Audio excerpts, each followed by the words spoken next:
नमस्कार मित्रांनो, जॉब आपल्या चॅनलवरती आपलं स्वागत आहे. अकाउंट लिपिक पदासाठी, लेखा लिपिक पदासाठी जी भरती निघालेली आहे, त्यासाठी जे प्रोफेशनल एक्झामवरती प्रश्न विचारले जाणार आहे, म्हणजे प्रोफेशनल नॉलेजवरती जे प्रश्न विचारले जाणार आहे, मोस्टली अकाउंटिंगवरती, मध्ये कॉस्ट अकाउंटिंग असतील, मॅनेजमेंट अकाउंटिंग असेल किंवा ऑडिटिंग असेल किंवा फायनान्शियल अकाउंटिंग असेल. त्यापैकी मॅनेजमेंट अकाउंटिंगवरती कशाप्रकारे प्रश्न विचारले जाऊ शकतात, जे फॉर्म्युला बेस्ड क्वेश्चन विचारले जातात, त्या संबंधित हा व्हिडिओ आहे. कशा प्रकारे क्वेश्चन असेल आपण सविस्तर जाणून घेऊया. फायनान्शियल मॅनेजमेंट वरती कशा प्रकारे क्वेश्चन विचारले जाऊ शकतात त्याबद्दल आपण जाणून घेणार आहोत. तर अकाउंटिंग क्लार्क पदासाठी फायनान्शियल मॅनेजवरती प्रश्न विचारले जातात. मोस्टली रेशो ॲनालिसिस वरती प्रश्न विचारले जातात. तर एकूण रेशो बद्दल आपण सविस्तर बघूया. तर टाइप्स ऑफ रेशो दिलेले आहेत. तर 3 प्रकारचे टाइप्स ऑफ रेशो आहे. पहिला आहे जो बॅलन्स शीट रेशो, दुसरा आहे रेव्हेन्यू रेशो आणि तिसरा आहे कंपोजिट रेशो.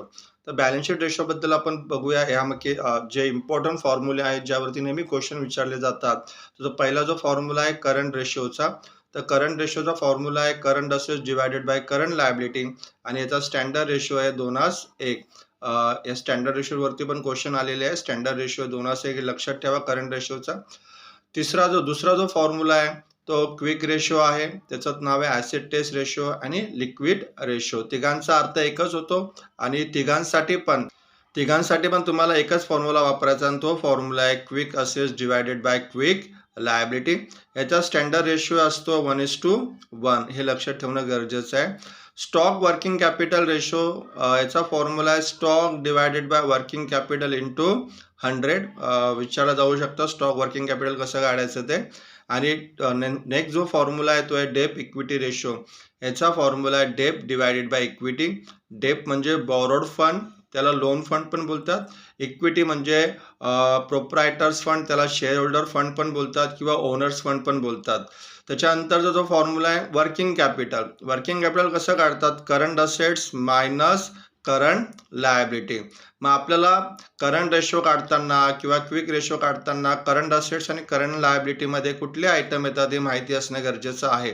त्याबद्दल आपण बघूया. तर करंट असेट्समध्ये काय काय येऊ शकतं? तर पहिला आयटम आहे debtors, bills receivable, cash and bank balance, stock, short term loans and advances, loose tools, prepaid expenses, short term investment, advance tax. हे सर्व आयटम करंट असेटचे आहेत. त्याच्यानंतर करंट लायबिलिटी. करंट लायबिलिटीमध्ये काय काय येऊ शकतं? तर creditors, bills payable, bank overdraft, outstanding expenses, unclaim dividend, propose dividend, provision for tax, short term loans and income receive advance. हे सर्व आयटम करंट लायबिलिटीचे आहेत. आता डेप इक्विटी रेशोमध्ये आपण बघितलं आहे. तर डेपला दुसरं नाव आहे बॉरो फंड आणि लोन फंड. याच्यामध्ये डिबेंचर्स आणि बँक लोन, अदर लोन येतं. आणि प्रोप्रायटर्स फंड म्हणजे इक्विटीमध्ये त्याला दुसरं नाव आहे proprietor fund, share holder fund, owner fund पण त्याला बोलतात. याच्यामध्ये equity share capital, reserve surplus, preference shares capital minus fictitious assets याचं मिळून आपल्याला प्रोप्रायटर फंड मिळतो. त्यालाच आपण इक्विटी बोलतो. आता एक्झामला क्वेश्चन कशा प्रकारे विचारले जाऊ शकतात तर आपण बघूया क्वेश्चन एक्झाम्पल. द पहिला जो क्वेश्चन कसा दिला बघा. द करंट रेशो किती दिले आपल्याला 2.5:1 आणि करंट असेट्स दिलेले are ₹50,000 and what will be the current liability. Current liability काय असेल?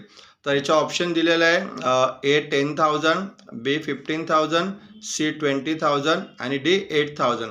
ह्यापैकी आपल्याला करेक्ट ऑप्शन सिलेक्ट करायचा. तर त्यासाठी आपल्याला पहिलं कॅल्क्युलेशन करावं लागेल कुठला ऑप्शन राईट आहे तो. मग आपल्याला करंट रेशोचा फॉर्म्युला यूज करावा लागेल इथे. मग करंट रेशोचा फॉर्म्युला काय आहे तर ते आपण इथे लिहूया. पहिला current ratio is equal to current assets divided by current liability. आता आपल्याकडे काय काय फिगर दिली पहिलं ते एंटर करूया. करंट रेशो किती दिला 2.5 डिवायडेड बाय 1 घ्यायचंच आहे इथे कंपल्सरी. आणि करंट असेटची व्हॅल्यू किती दिली आपल्याला? करंट असेटची व्हॅल्यू तर 50,000. तर इथे किती येणार आहे? 50,000 डिवायडेड बाय फॉर्म्युलानुसार काय डिवायडेड होणार? Current liability. पण करंट लायबिलिटीची व्हॅल्यू आपल्याकडे नाही आहे, तीच तर काढायची आहे. तर आपण इथे करंट लायबिलिटी लिहिलं. आता याला सॉल्व्ह कसं करणार? तर यांचा क्रॉस मल्टिप्लिकेशन म्हणजे तिरकस गुणाकार करायचा. तर 2.5 इंटू CL म्हणजे 2.5 into current liability is equal to 50,000 गुणिले 1. तर व्हॅल्यू किती येणार? 50,000च इथे व्हॅल्यू येणार. आता आपण याला सॉल्व्ह करूया. इथे किती आहे 2.5 इंटू CL म्हणजे 2.5 करंट लायबिलिटी. इथे गुणाकारमध्ये आहे, तर इकडे जाऊन काय होणार भागाकार. मग इथे आपण करंट लायबिलिटी लिहिणार 50,000 गुणिले किती 2.5. आता पॉईंटमधला भागाकार आपल्याला येऊ शकतो का, तर नाही. मग आपण काय करणार, मग इथे तर पॉईंट रिमूव्ह करणार. मग आता पॉईंट रिमूव्ह करायचा म्हटलं तर वर एक शून्य आपल्याला ॲड करावं लागेल. मग इथे 50,000च्या जागी आपण किती घेणार 5 लाख आणि 2.5च्या जागी किती घेणार 25. पॉईंट रिमूव्ह केल्यावरती वरती एक 0 ॲड करायचं, तर वरची व्हॅल्यू झालेली आहे 5 लाख. आता भागाकार करायला आपल्याला सोपं जाणार. 25ने भागूया. 25 एके 25, 25 दुने 50. ओके. मग इथे किती आलं 2 आणि राहिले किती शून्य 1 2 3 4. तर मग इथे 4 शून्य आपण ॲड करणार. म्हणजे आपल्याला करंट लायबिलिटी किती मिळाली 20,000. मग आपला करेक्ट ऑप्शन काय असणार आहे C, 20,000 is correct answer. Next question काय असू शकतो बघा. Generally current ratio should be. आता करंट रेशो काय असतो मगाशी सांगितलं मी. करंट रेशोचा स्टँडर्ड रेशो किती आहे 2:1. तर करंट रेशोचा स्टँडर्ड रेशो असतो 2:1. म्हणजे याचा आन्सर असणार ऑप्शन डी 2:1 तुम्हाला इथे सिलेक्ट करायचं आहे. पुढचा जो क्वेश्चन आहे करंट लायबिलिटी आहे ₹3 लाख. वर्किंग कॅपिटल दिलं 8 लाख आणि आपल्याला इन्व्हेंटरीची व्हॅल्यू दिली 2 लाख.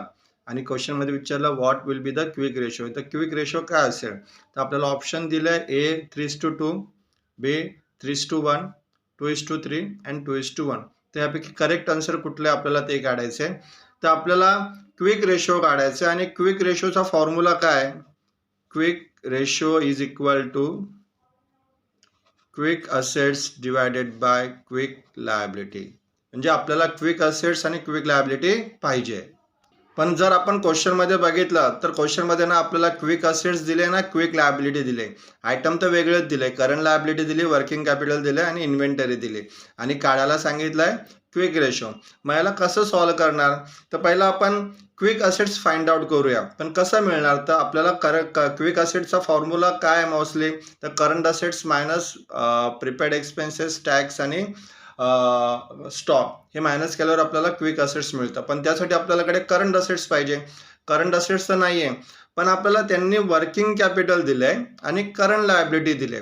मग आपण पहिला वर्किंग कॅपिटलचा फॉर्म्युला यूज करूया. वर्किंग कॅपिटलचा फॉर्म्युला काय, current assets minus current liability is equal to working capital. मग आता आपल्याला वर्किंग कॅपिटलची व्हॅल्यू किती दिली त्यांनी 8 लाख. वर्किंग कॅपिटल किती आहे 8 लाख. करंट असेट्स आपण पहिलं काढूया. Current assets is equal to okay minus काय करणार आपण करंट असेट्स मधनं minus current liability. Current liability किती दिली 3 लाख. मग आता आपण काय करणार current assets is equal to 8 lakh minus किती, हे इकडे मायनस आहे तर इकडे जाऊन काय होणार प्लस 3 लाख काय करणार प्लस करणार याच्यामध्ये. तर करंट असेटची एकूण व्हॅल्यू किती 8 आणि 3 किती 11. तर करंट असेटची व्हॅल्यू आली एकूण 11 लाख. म्हणजे आता आपल्याकडे करंट असेट्स आहे आणि करंट लायबिलिटीची किंमत आहे. पण आपल्याला पाहिजे काय quick assets divided by quick liability. म्हणजे आपल्याला क्विक पाहिजे पण आपल्याला मिळालं काय करंट असेट्स आणि करंट लायबिलिटी. तर आता आपण क्विक असेट्स काढूया. Quick assets is equal to कसं मिळणार आपल्याला करंट असेट्स मायनस स्टॉक. काय तर करंट असेट्स किती आहे 11 लाख आणि स्टॉकची व्हॅल्यू स्टॉक म्हणजेच इन्व्हेंटरी स्टॉकची व्हॅल्यू किती दिली आपल्याला 2 लाख. तर 11 लाख वजा 2 लाख तर आपल्याला क्विक असेट्स आलेले आहेत 9 लाख रुपये. हे झालं क्विक असेट्स. आता आपल्याला क्विक लायबिलिटी पाहिजे. मग क्विक लायबिलिटीचा फॉर्म्युला पण कसं आहे current liability minus bank overdraft. काय करणार आपण इथे मायनस बँक ओव्हरड्राफ्ट. तर करंट लायबिलिटी आपल्याला 3 लाख रुपये दिली. याच्यामधनं बँक ओव्हरड्राफ्ट मायनस करायचे. पण बँक ओव्हरड्राफ्ट आहे का नाही किती आहे नील. तर बँक ओव्हरड्राफ्ट नाही आहे असल्यामुळे क्विक लायबिलिटी किती झाली 3 लाखच झाली. मग आता आपण पुन्हा फॉर्म्युला लिहूया आणि क्विक रेशो काढूया. Quick ratio is equal to quick assets divided by quick liability. Quick assets काढले आपण 9 लाख क्विक लायबिलिटी आपण काढले बेटा 3 लाख. तर मग आता हे सगळे शून्य कॅन्सल होणार. 3चा पाडा आपल्याला आला पाहिजे. 3 एके 3, 3 त्रिक 9. तर मग आपला आन्सर आलं 3:1. तर क्विक रेशो किती असणार आहे? 3:1. आता जे ऑप्शन आपल्याकडे दिले त्यापैकी राईट ऑप्शन कुठला आहे यामध्ये? तर राईट ऑप्शन आहे बी. तर आपला आन्सर असणार आहे बी 3:1. अशा प्रकारचे प्रश्न तुम्हाला विचारले जाऊ शकतात. याच्या व्यतिरिक्त पण वर्किंग कॅपिटल कसं काढायचं आहे किंवा COGS स्टॉक इन्व्हेंटरी कसं काढायचं याच्यावरती पण प्रश्न विचारले जाऊ शकतात. जर तुम्हाला अजून क्वेश्चन हवे असतील तर तुम्ही कमेंट्स करा की याच्या क्वेश्चनवरती अजून व्हिडिओ बनवा, तर आपण नक्की बनवूया. पण तुम्हाला जनरल आयडियासाठी हे आपण सर्व बनवलेलं आहे. धन्यवाद मित्रांनो.